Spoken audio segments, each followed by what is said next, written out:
Many people believe that today there is a general increase in antisocial behavior and lack of respect for others. What might have caused this situation? How to improve it? I have colored some important words in this essay prompt like increase in antisocial behavior. जो words use हो रहे होते हैं ऐसे prompt में वो हमने use करने ही होते हैं अपने ऐसे में, क्योंकि ऐसे टॉपिक ही वो है.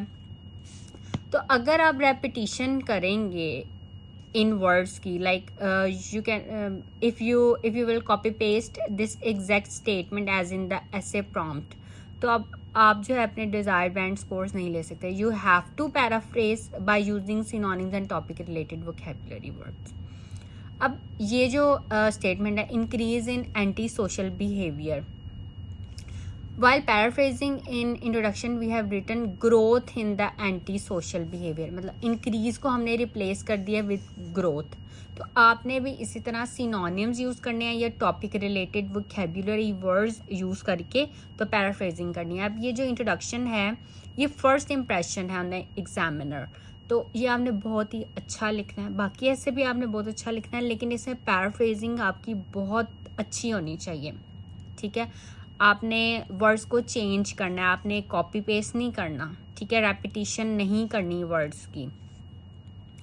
अब सोशल बिहेवियर आपने लिखा है, ऐसे प्रॉम्प्ट में भी यही था, यहाँ भी एंटी सोशल बिहेवियर हमने वही लिखा है, लेकिन हमने इंक्रीज वर्ड को चेंज कर दिया, ग्रोथ लिख दिया. इसी तरह आप नेक्स्ट देखें, lack of respect for others, इसको हमने चेंज करके कर दिया less respect of each other.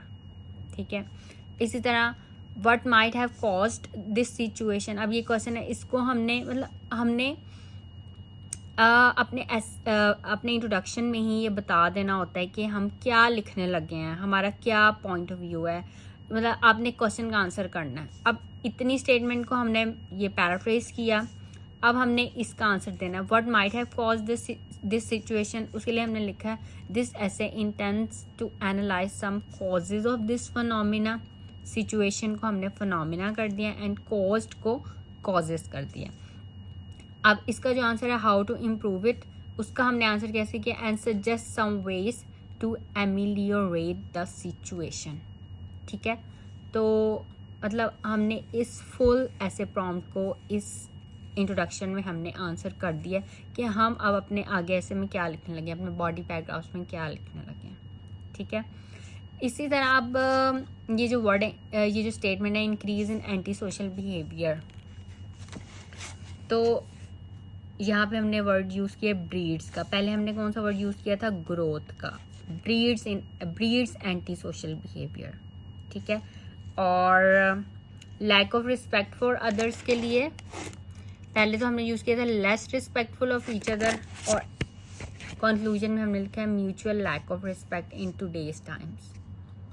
तो इस तरह से जो है आपने इंट्रोडक्शन लिखना है. पैराफ्रेजिंग आपने इस तरह से करनी है कि आपने topic related vocabulary words use करने हैं और सिनोनिम्स यूज़ करने हैं. ठीक है, सो इन बॉडी पैराग्राफ्स को रीड करके देन राइट दिस ऐसे इन योर ओन वर्ड्स. आपने अपने बॉडी पैराग्राफ्स में जो है वो कॉजेज़ बताने हैं पहले, और फिर आपने जो है वो सोल्यूशन सजेस्ट करने हैं. तो आप जो भी सोचते हैं, जो प्रॉब्लम्स हैं वो लिखें, एंड देन उनके जो सोल्यूशंस हैं वो आप सजेस्ट कर सकते हैं.